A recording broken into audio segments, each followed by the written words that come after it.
Module 3, Lesson 1,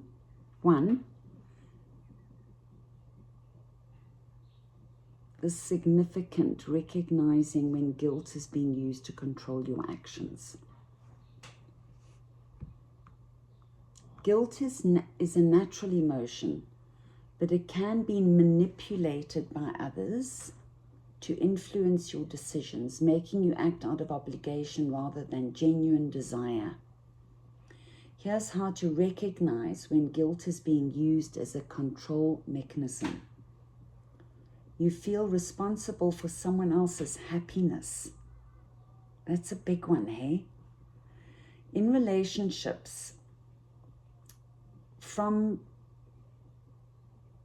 children, from toddlers, from babies, yeah, you would experience in the moment the disappointment of your parents if you did something that they didn't feel was appropriate, okay?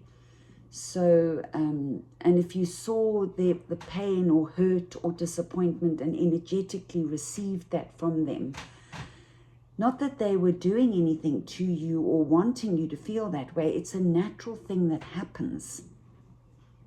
If you made your mother cry, if you made your sister cry, if you made your brother cry, if your brother made you cry, if you saw your dad fighting with your mother because of something she helped you with and he didn't agree, all those kind of things influence how you start to see relationship and how the parameters of keeping people happy so you don't rock the boat, that no one gets hurt or it's quite a significant thing.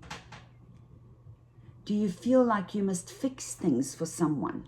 I mean, how often is someone just sitting with you talking and straight away we go into fix-it mode? I must be able to help this person feel better. But it's not your responsibility. In that situation, you just want to listen because that's all you can do. Because actually, how often are we really walking in that person's shoes that we can actually give guidance and advice? That is why professional, impersonal, objective space is so powerful and important in someone's life. A coach. So people will go to a coach for training, for getting muscles, but they won't go in and invest in a coach to clear out their inner cogs and conditioning so that from the inside out, they are empowered.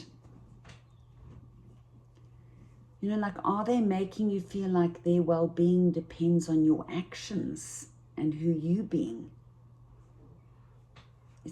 These are important questions to ask yourself within your own relationships.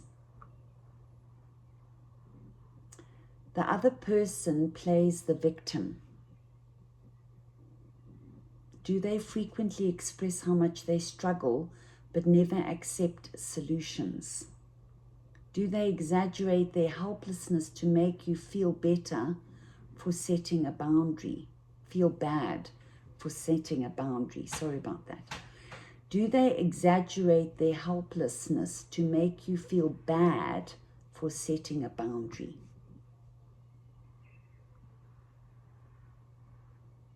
You feel obligated, not willing. Do you feel tense or resentful when saying yes? Are you agreeing to something just to avoid conflict, disappointment, or disapproval? Example, a coworker guilts you in converting their shift by saying, I thought you were a kind person who helps out. There's an imbalance in the relationship.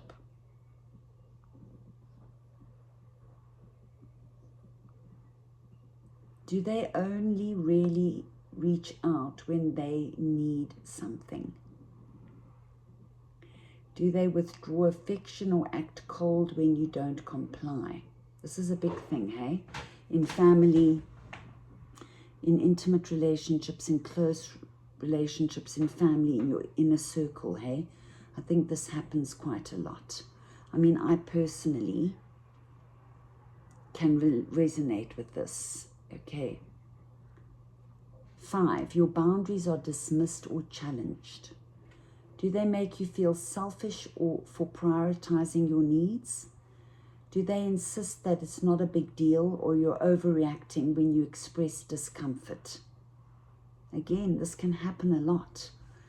So this happens a lot, I see now in my practice, with mature women whose children are bigger, they're established, they're in business, they're doing their lives, and they almost imply that you're stupid,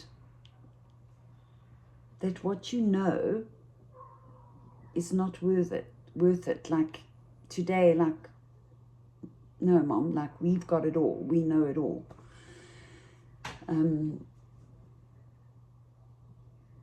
Yeah, it's quite a thing. I think I encourage you to really look into that, identify where it's happening.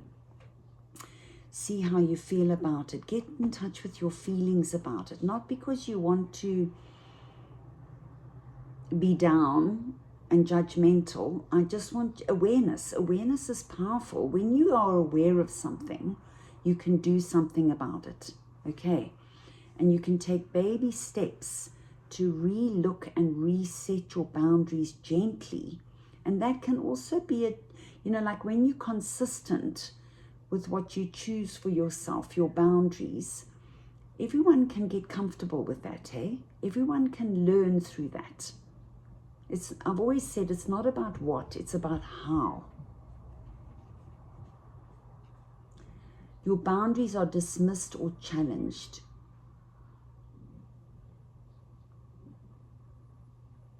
So just look at that.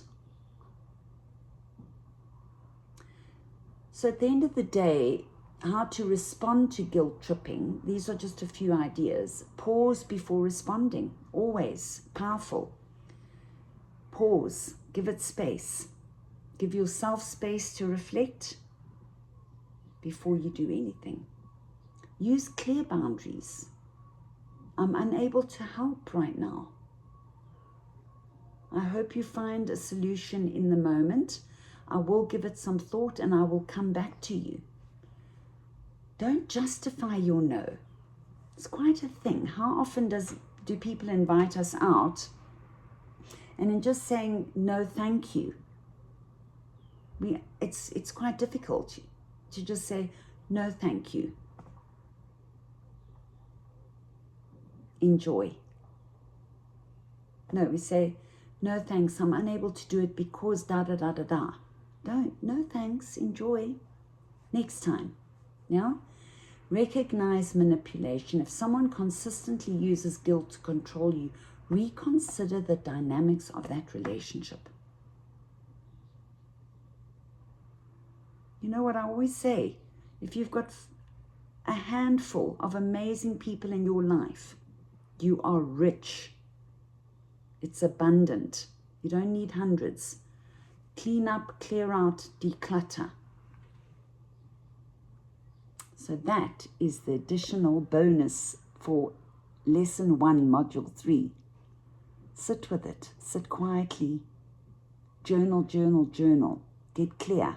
Promise you, this will open you up, open your life up, open your heart up.